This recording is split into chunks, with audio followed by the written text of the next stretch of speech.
ये पहली बड़ी खबर की ओर आपको लिए चलते हैं। ईरान और लेबनान में युद्ध विराम जारी है, लेकिन हॉर्मुज में ईरान और अमेरिका के बीच तनाव लगातार बढ़ रहा है। यहां एक छोटी सी चिंगारी भी कभी युद्ध का रूप ले सकती है।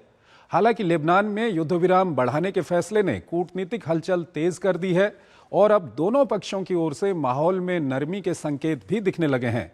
बैक चैनल बातचीत और मध्यस्थों की सक्रियता दोनों पक्षों में अगले दौर की बातचीत की ओर बढ़ सकती है, लेकिन परमाणु मुद्दा और हॉर्मुज की स्थिति अब भी वैश्विक चिंता का विषय बना हुआ है। आइए आपको ताजा घटनाक्रम से जुड़ी एक रिपोर्ट दिखाते हैं और फिर इस पर अपने विशेषज्ञ मेहमान के साथ हम चर्चा करेंगे।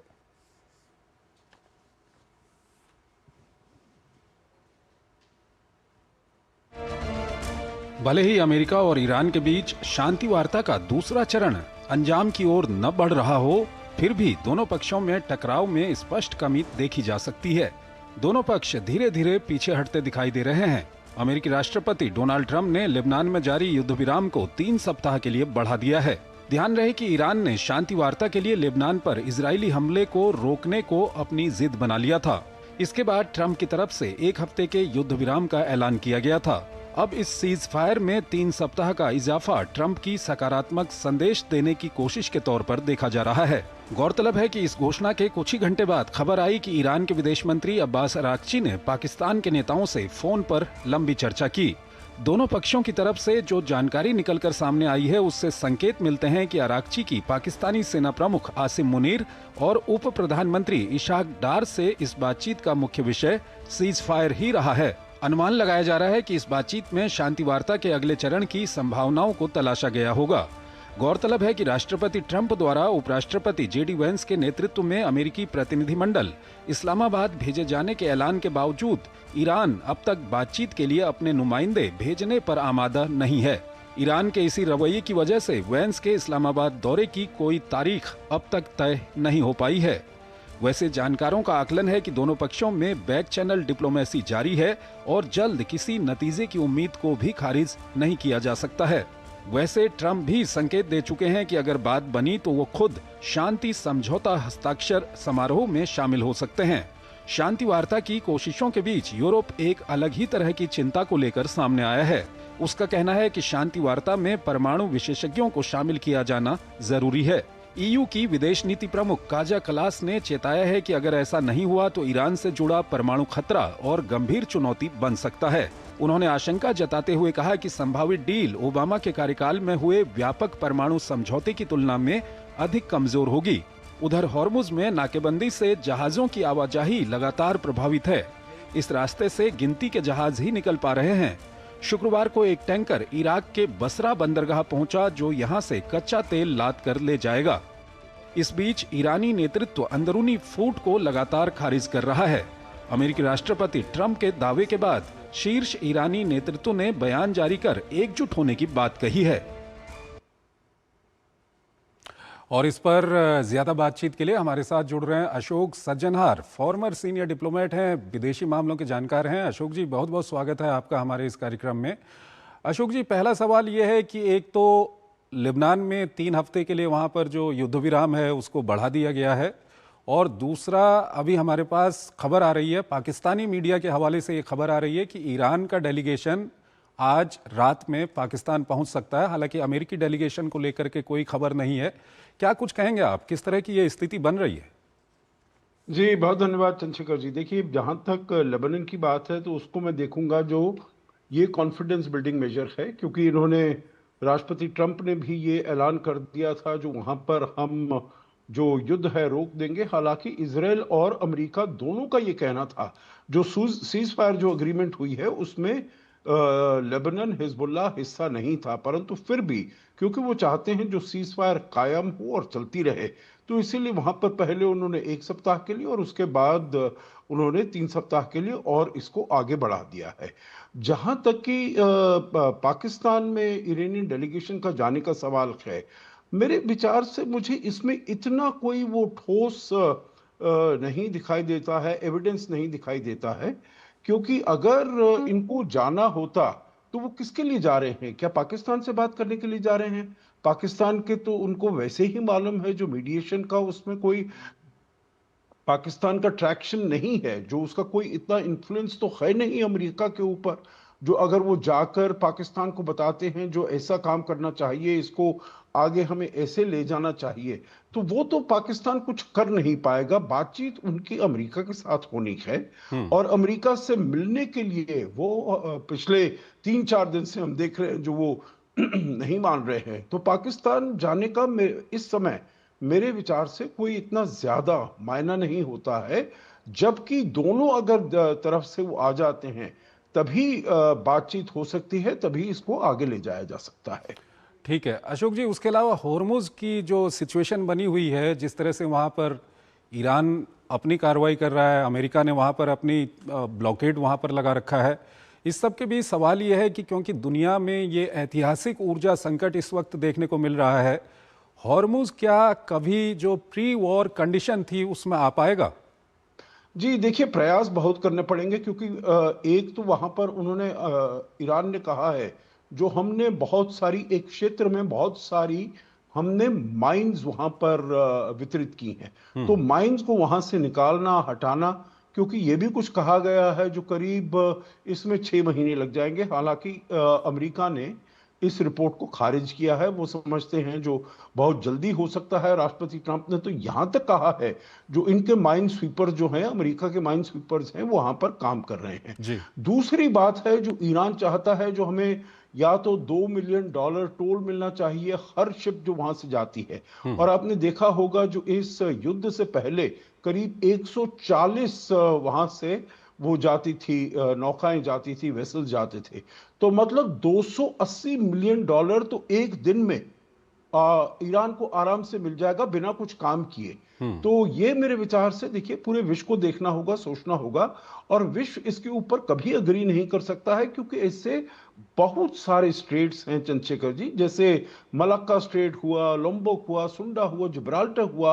अब वो देश भी कहेंगे जो हमको भी यहां पर टैरिफ लगाने का हम को मौका मिलना चाहिए। तो ये मेरे विचार से विश्व नहीं मान सकता। और जो सबसे बड़ा हिमायती है ईरान का, वो है चीन, और चीन का भी बहुत सामान जाता है यहां से भी, मलाक्का से भी, तो वो भी अग्री नहीं करेगा। तो ये मेरे ख्याल से एक नेगोशिएटिंग पॉइंट है, एक लेवरेज बनाना चाहता है ईरान, और वो विश्व नहीं मानेगा। तो आगे चलते हुए मैं समझता हूं अगर यहां पर शांति हो जाती है तो फिर धीरे धीरे करके वो उसको पुरानी स्थिति में लाया जा सकता है। सर, एक प्रेसिडेंट ट्रंप की ओर से दावा किया गया है, उन्होंने कहा कि ईरान की ओर से हमको 2-3 दिन पहले ये कहा गया कि हम हॉर्मुज को खोल देते हैं, आप जो इकोनॉमिक ब्लॉकेड है उसको ख़त्म करें। लेकिन प्रेसिडेंट ट्रंप का ये कहना है कि अगर अभी वो वहाँ पर इकोनॉमिक जो ब्लॉकेड है उसको ख़त्म कर देंगे तो ईरान कभी भी परमाणु डील के लिए तैयार नहीं होगा, और दूसरा हॉर्मुज में अपनी मनमानी करेगा। इसको आप किस तरह से देखते हैं? देखिए, दो चीजें हैं इसमें चंद्रशेखर जी। एक तो ये उनका जो मैक्सिमम प्रेशर पॉलिसी है, हमेशा से उन्होंने ईरान के ऊपर मैक्सिमम प्रेशर किसी ना किसी तरीके से, वहां से अपने 2 एयरक्राफ्ट कैरियर ग्रुप्स ले आया, वहां पर से 5,000 मरीन ले आया, 10,000 मरीन ले आया, जिससे कि उनको बताया जाए जो हम बातचीत तो कर रहे हैं आपसे, परंतु फिर भी हम तैयार हैं, युद्ध के लिए भी हम तैयार हैं। तो ये मैं समझता हूं मैक्सिमम प्रेशर है जो उन्होंने वहां पर ब्लॉकेट किया है। परंतु दूसरी बात है, मैं समझता हूं इसका ये बहुत ही महत्वपूर्ण है, क्योंकि पहले ईरान ये समझ रहा था जो अगर आगे चलते हुए भी, जब अगर यहां पर ये युद्ध समाप्त हो जाता है, सब कुछ ठीक हो जाता है, तो आगे चलते हुए वो जब भी चाहे वो स्ट्रेट ऑफ हॉर्मुज को बंद कर देगा और कोई भी कुछ नहीं कर पाएगा। अमेरिका ने दिखा दिया है जो ऐसी बात नहीं है। अगर आप इसका ये स्ट्रेट ऑफ हॉर्मुज बंद करेंगे तो हम भी आपके तेल को बाहर जाने से रोकेंगे, और अगर आपका तेल बाहर नहीं जाता तो जैसे ये फिगर्स कोट की गई हैं, $500 मिलियन ईरान को एक दिन का मिलता है। वो $500 मिलियन आपको $15 बिलियन महीने का मिलना वो बंद हो जाएगा, तो आपकी जो अर्थव्यवस्था है वो एकदम चरमरा जाएगी। तो ये संदेश ईरान के लिए मेरे विचार से बहुत ही जरूरी है, बहुत आवश्यक है। नहीं तो गल्फ स्टेट्स जो हैं वो अपने को बहुत ही एक्सपोज्ड और अपने को बहुत ही वल्नरेबल मान रही हैं, जो अगर ईरान इतना शक्तिशाली हो गया तो हमको तो बचाने के लिए कोई भी नहीं रहेगा। ठीक है अशोक जी, एक यूरोपियन यूनियन की ओर से एक आया है, उनका ये कहना है कि भाई जब आप परमाणु डील को लेकर के, परमाणु मुद्दे को लेकर के ईरान के साथ बातचीत करें, तो आप एटॉमिक एक्सपर्ट्स को भी वहां पर रखिएगा, क्योंकि अगर ये डील होगी तो ये हो सकता है 2015 से भी कमजोर डील होगी। इसको आप किस तरह से देखते हैं? मैं समझता हूं जो उनकी फॉरेन पॉलिसी चीफ ने कहा है, काया कलास ने, बिल्कुल ठीक कहा है। क्योंकि देखिए, अगर जब JCPOA को नेगोशिएट किया गया था 2015 में, उसके पूरे 2 साल लगे थे। ऐसा नहीं है जो 2 दिन में वो खत्म हो गया। तो इसीलिए वहां पर जो भी टेक्निकल एक्सपर्ट्स हैं, जो भी डिप्लोमैट्स हैं, जो भी नेगोशिएटर्स हैं, जो जिनको इस चीज की समझ है, उनको बहुत गहराई में जाना पड़ेगा। अब यहां पर आप देख रहे हैं, जो जब JD वांस आते हैं, स्टीव विटकॉफ आते हैं, जारेड कुशनर आते हैं, 300 लोग उनके साथ आते हैं, परंतु उनमें से किसी को भी टेक्निकल ऐसा कोई ज्ञान नहीं है जो वो बातचीत कर पाए। तो इसीलिए अगर वो एक जैसे सतही तरीके से, सतही तौर पर एक पॉलिटिकल एग्रीमेंट ले लेते हैं, तो उससे तो ईरान के जो लोग हैं उनको तो बड़ी अच्छी तरीके से इन सब चीजों से वाकिफ हैं। तो वो बहुत ही अपने लिए फायदेमंद डील करेंगे, जिससे कि विश्व जो चाहता है, पूरा विश्व चाहता है, जो ईरान के पास न्यूक्लियर वेपन्स नहीं होने चाहिए, वो कोई ना कोई उसमें तरीका जरूर अपने लिए निकाल लेगा।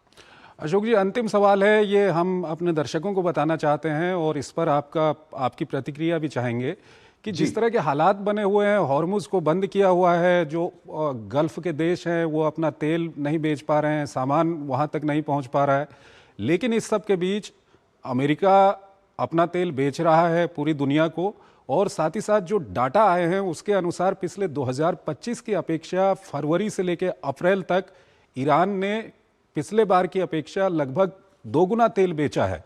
तो ये जो तेल की राजनीति है, इसको आप किस तरह से देखेंगे?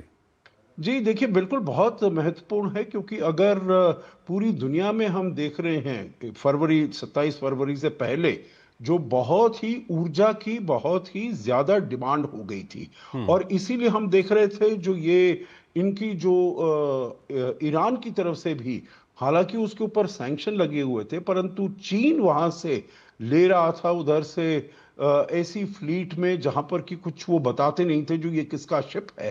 तो करीब 90% जो ईरान का भी ऊर्जा एक्सपोर्ट है, निर्यात है, वो चीन को जा रहा था। तो इसीलिए अमेरिका का भी करीब $10 मिलियन बैरल एक दिन में उनका वो जा रहा है, वो निर्यात कर रहे हैं। ईरान का भी निर्यात हो रहा है, परंतु अभी आपने बिल्कुल ठीक कहा, जो खाड़ी देशों से कुछ भी निर्यात भी नहीं हो रहा है, और उनका प्रोडक्शन भी, क्योंकि ईरान ने इतनी बड़ी चोट की है उनके एनर्जी इंफ्रास्ट्रक्चर पर, Saudi Arabia, UAE, Qatar, Kuwait, सबकी जगह, तो उनकी जो प्रोडक्शन कैपेसिटी है वो भी बहुत कम हो गई है। परंतु राष्ट्रपति ट्रंप, आखिरी बात मैं यही कहूंगा, राष्ट्रपति ट्रंप इसीलिए ब्लॉकेड किए हुए हैं क्योंकि अगर वो ब्लॉकेड हटा देते हैं तो ईरान भी स्ट्रेट ऑफ हॉर्मुज को, आवाजाही को, वो उसमें अनुमति दे देगा। परंतु वो एक मैसेज देना चाहते हैं ईरान को, जो आपके भी तेल को रोका जा सकता है। ठीक है अशोक जी, हमारे साथ बने रहिएगा। एक और महत्वपूर्ण विषय है, उस पर हम बातचीत करेंगे, लेकिन यहाँ पर हमको एक छोटा सा ब्रेक लेना है, एक छोटा सा ब्रेक।